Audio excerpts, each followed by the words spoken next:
Hey, I'm Ari from the Tech Buyers Guru, and I've got a really cool product to demonstrate here today on the channel. Now, I've covered a number of smart home products here, but I've never covered smart home kitchen products. Well, that's going to change today because here I have the Hestan Q system. This is a smart cooking system. It uses an induction cooktop plus induction compatible smart cookware. So this isn't just stainless steel and induction compatible. It also actually has a battery in it and actually communicates with the cooktop to provide really precise control of your cooking process. Now, I've been using induction cookware and cooktop for years, and I love it. It's extremely fast, and it's actually quite safe as well because it won't actually heat up unless you have an induction compatible piece of cookware on the cooktop. So what differs here is that you have a smart connection between the two products plus a connection to your smartphone using Bluetooth. What you're getting is not just a piece of equipment here plus a piece of cookware. You're getting a system, an ecosystem, recipes and a system designed to help you cook better. That's the idea. That's what makes this a smart product. So let's take a closer look at the two, I was going to call them devices. They actually are both devices. They both have smarts in them. So first you have the induction cooktop. Now, like I said, I've been using induction cooktops for a long time and I love them. The way they work is they use a magnetic field to heat up metal. That means you do have to have induction compatible cookware. This is stainless steel. It actually says it's tri-ply stainless steel. This is a Hestan Q branded product. What makes this smart is that it actually does have circuitry in it. So in here is where I'll be putting the battery. The battery does come in the box, by the way. I haven't taken it out, but it's in there. I'll be putting a AAA battery in here, closing it up. And then it actually, I guess it has a power button here, I guess, that I'll be able to use. I don't have the battery in there yet. But this looks a lot like my all-clad cookware. And so that says good things to me, all right? This looks like a quality piece of stainless steel cookware, but one very important thing is what it says right here.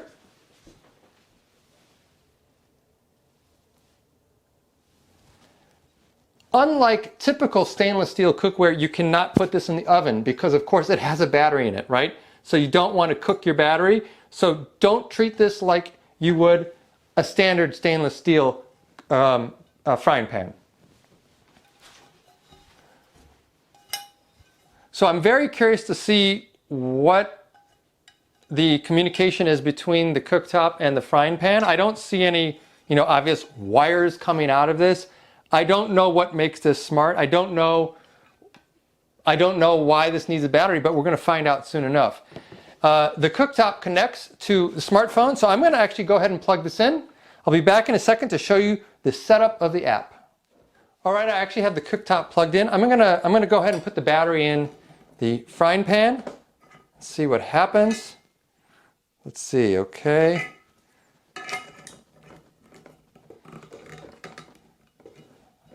Kind of curious what's going to happen here. I do have my phone handy here, so I'm going to set up the app. Right, I've turned on my burner. I'm going to set up my queue here. First, I'm going to add the cooktop. Let's see. Searching for my burner. Of course, I have Bluetooth on here.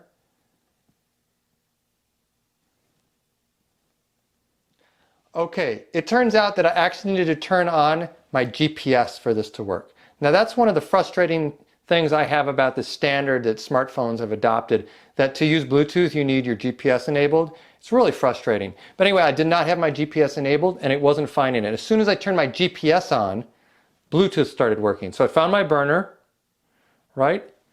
I click next. There it is. Now I'm going to try to add my cooktop. I'm sorry, I'm going to try to add my cookware, and it found it immediately. So that was actually simple, but a little bit tricky. So everything's connected now. It actually tells me I have new firmware. Would you believe that this frying pan has firmware? That's kind of amazing. So I'm going to update the firmware, and I'll come back to you. All right, I've now updated the firmware for my frying pan and my cooktop. It actually took a really long time to apply the update for the frying pan. My guess is that its Bluetooth circuitry is just really, really slow. And whatever memory it has on here is probably very low powered memory. So that that was about the slowest firmware update I've ever applied, and that was a frying pan. So go figure. Let's take a look at the app now. So the app is actually very attractive. You have a number of different categories: quick and easy, getting started, meal by meal or course, like breakfast, dinner, desserts. You have certain chefs, which is interesting. So different chefs' kind of line of food that they provide. You can search by main ingredient. For instance, say you want to make an egg dish. You have a bunch of eggs in your refrigerator. You can just say, I want to make an egg dish. Tell me what to do. Or I want to make a vegetable dish or a pork dish, okay? But I wanted to make a fish dish. So let's see. Seafood, blackened salmon. Yes, actually, I do want to make salmon, so let's drill down a little bit more. Crispy skinned salmon. That sounds very good to me right there. All right, let's take a look at what I need. So it says, let's say, okay, so how many servings? Yeah, 2 servings, 2 adults, right? Flaky, succulent salmon with crispy skin. Nice. Yeah. I need a pan. Good, that's what I have. Prep time 5 minutes, cook time 10 minutes. That's great. I don't have to look up the recipe. I don't need to worry about destroying my nice salmon. I need 2 fillets, canola oil, kosher salt, black pepper, garlic, and thyme. Well, that's pretty easy. Amazingly, I actually have all of these things other than the salmon. And then it says I need a spatula and paper towel. Okay, no problem. Wow. So the cooking steps are, you can say, oh, this is interesting. How thick is your salmon? That makes sense. It depends what kind of cut of salmon it is. Let's just get started. Unwrap the salmon. Okay, place it on a paper towel. Oh wow, there's a whole video here too. I'm going to skip that for now, but that's kind of amazing. Whoa, that is really neat.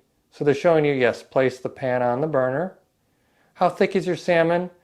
Most of the ones I get are probably about a ½ inch thick, so let's just say that. I like it medium, sure.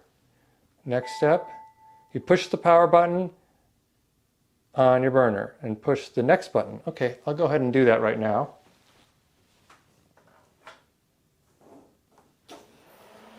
Whoa, it actually started doing something back there.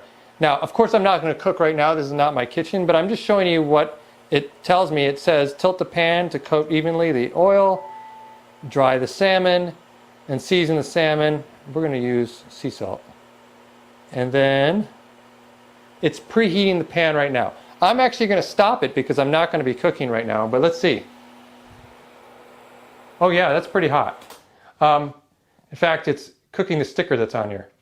Reminder, take the sticker off. Ouch. All right, that completes the introduction to the Hestan Q system. Of course, I bet you're wondering, well, how does it cook? Well, I'm wondering that too, but unfortunately, the salmon has not materialized in my frying pan. I actually have to go out and buy it at the store. So in episode 2 of this video series, I'm going to show you what it's like to cook that salmon following the recipe in the Hestan Q app.